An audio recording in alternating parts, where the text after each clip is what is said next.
जो गंदी नजर दूसरों पे रखता है वो अपने घर की खैर मना ले। मिल्लत के जवान याद रख, अगर तुझे 15 लड़कियों के फोन आते हैं तो तू कोई बहुत बड़ा बहादुर नहीं बल्कि तेरी गैरत का जनाजा निकल गया है।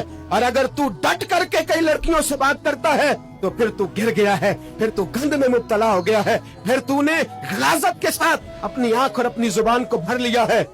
शर्म वाला वो होता है जिसका हुस्न भी साफ होता है, जिसका कद भी बड़ा होता है, जिसकी जवानी भी आला होती है और उसका ज़हन साफ सुथरा होता है। वो मिल्लत की हर बेटी को बेटी समझता है, हर बहन को बहन समझता है, हर पाक दामन औरत के साथ जब वो देखता है तो उसे माँ की नजर से देखता है। जमाने से इस गलाजत को दूर निकालना होगा। ये हदीस सुनाने लगा हूँ, हदीस है, हदीस रसूल है। जवान खास करके जरा मेरी बात पे तवज्जो करें और बुजुर्ग खास कर तवज्जो करें जिन्होंने तरबियत करनी है। सुने, हुजूर की बारगाह में एक नौजवान आया है, ये संगमील है हदीस, इसको याद रखना। अर्ज की हुजूर मैं सारे गुनाह छोड़ सकता हूँ, जिना नहीं छोड़ता। हुजूर मुझे जिना की इजाजत होनी चाहिए। मेरे हबीब ने थपकी दी, बिठा लिया। मैं कहता हूँ हुजूर ने गुनाहगारों को मुआशरे से काटा नहीं, उनकी तरबियत फरमाई है, उनकी तरबियत फरमाई है, उनको करीब फरमाया। मेरे हबीब करीम सल्लल्लाहु अलैहि वसल्लम ने फरमाया इधर आ, बैठ जा। बैठ गए। हुजूर ने फरमाया तू पसंद करता है तेरी माँ के साथ कोई बदकारी करे?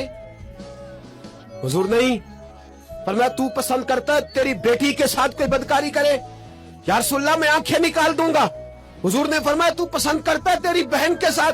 हुजूर मैं काट डालूंगा वो हाथ जो मेरी बहन की तरफ उठेंगे। फरमाया तू पसंद करता है कि तेरी खाला फूफी ममानी की तरफ कोई ऐसी हरकत करे? हुजूर मैं काट के रख दूंगा उन लोगों को जो बात भी करेंगे। मेरे हबीब ने फरमाया अच्छा, जिसके साथ तू बदकारी की इजाजत मांग रहा है वो किसी की माँ नहीं लगती, वो किसी की बहन नहीं लगती, वो किसी की बेटी नहीं होगी? याद रखे, मुल्ला जलालुद्दीन रूमी 1, इमाम गजाली 2, आला हजरत फाजले बरेलवी 3।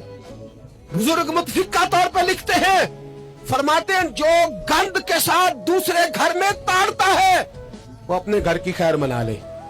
जो गंदी नजर दूसरों पर रखता है वो अपने घर की खैर मना ले। इसलिए कि जो जुर्म वो किसी के खाते में डालेगा वो सजा बन के उसके घर की तरफ लौटा दिया जाएगा।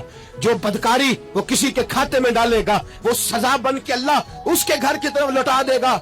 अगर अपने घर को पाक रखना चाहते हो तो दूसरों की तरफ पाक नजर रखनी शुरू कर दो। अगर चाहते हो कि तेरा घर बे अजीब मामला है ना, बेटे को तो पसंद की शादी की इजाजत है तो बेटी को इजाजत क्यों नहीं? अगर तेरा बेटा पसंद की शादी करेगा तो याद रखना फिर जब किसी की बेटी ये लफ्ज बोलती है फिर इज्जतों के जनाजे निकलते हैं, फिर उरियानी फहाशी का जो है वो कलक लगता है माथे पर। फिर याद रखना चारों जानिब से रुसवाइयां तेरा नसीबा होती है।